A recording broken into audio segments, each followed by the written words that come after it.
건설 현장에서 일용직 노동자로 일했던 김모 씨와 유모 씨. 고용이 불안정해 하루 벌어 하루 먹고 사는 입장인데 서류상으론 대기업 부럽지 않은 소득을 올린 것으로 나옵니다. 실제 소득보다 최대 2, 3천만 원이 더 찍혔습니다. 일하지도 않은 건설사에서 이들 앞으로 소득을 신고했기 때문입니다. 이게 1년치 올라온 게 5천 몇백만 원 돼 있는 거예요. 그러면 제가 한 달에 500 이상 수입을 받는 사람이 돼 있더라고요. 그래서 근로카드 발급을 안 하는 분들은 사실은 밝혀낼 방법이 없는 거예요. 들어보지도 않았던 그런 현장에서 일당이 하루에 45만 원, 37만 원. 제가 하루 일당을 16만 원 받거든요. 과도하게 2배, 3일치 이런 일당이. 당사자들도 모르게 엉뚱한 업체에서 이들 앞으로 고용보험까지 들어가며 소득을 신고한 이유로 추정되는 건 공사비 부풀리기입니다. 발주처로부터 공사를 수주한 건설사들이 인력사무소를 통해 일용직 노동자들의 개인정보를 제공받아 이들에게 돈을 지급한 것처럼 꾸미고 공사비를 부풀린다는 겁니다. 80억 공사라면 80억을 다 채워야 되는 거죠. 일단 근데 여기는 싼 인력으로 쓰고 막 값싸게 공사해놓고도 남기려고 그걸 다 받아내야 되기 때문에 자료들을 엄청 꾸며요. 다른 이유도 있습니다. 미등록 외국인을 불법 고용하면 비용을 처리할 방법이 없는데 일하지도 않은 내국인 앞으로 소득을 신고해 비용 처리를 한다는 겁니다. 또 이렇게 가짜 서류를 만들어 놓으면 고용노동부 조사에서도 불법 고용 사실을 숨길 수 있습니다.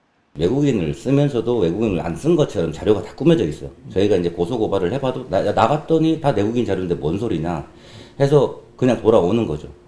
주지도 않은 돈을 줬다고 신고하는 유령 월급이 업계 관행으로 자리 잡았는데도 문제가 수면 위로 잘 드러나지 않는 건 건설사와 인력사무소로부터 일을 받는 일용직 노동자 입장에서 이들을 신고하기 어렵고 노동자에게 떨어지는 콩고물도 있기 때문입니다.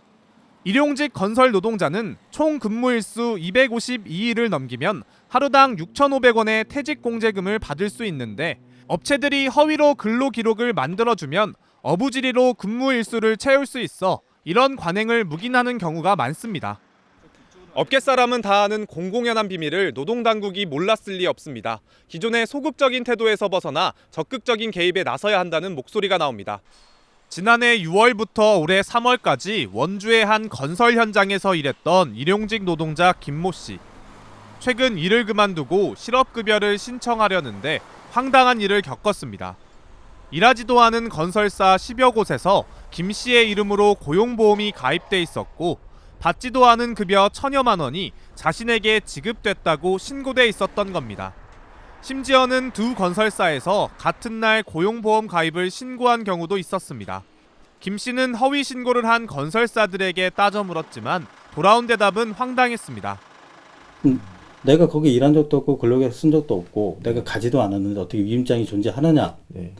그럼 내 위임장을 팩스로 한번 달라 이랬더니 그 개인정보는 못 주겠대요.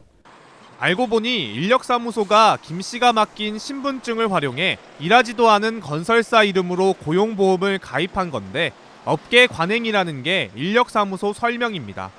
일용직 노동자가 한 달에 8일 이상 같은 업체에서 일하면 국민연금과 건강보험료를 내야 하는데 이를 피하기 위해 실제 일을 한 건설사에는 8일 미만으로 기록을 남기고 나머지는 근무하지도 않은 건설사 이름으로 허위 가입을 한 겁니다.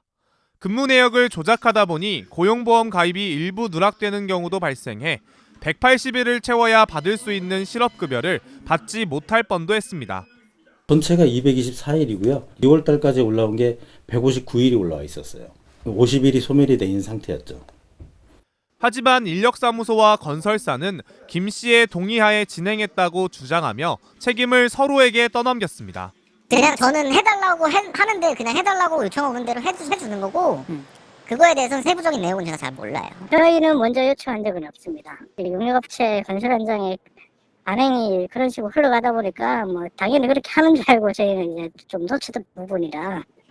김 씨는 인력사무소를 사문서 위조, 개인정보보호법 위반으로 고소했고 건설사에 대해서는 근로복지공단과 고용노동부에 진정을 제기하고 결과를 기다리고 있습니다.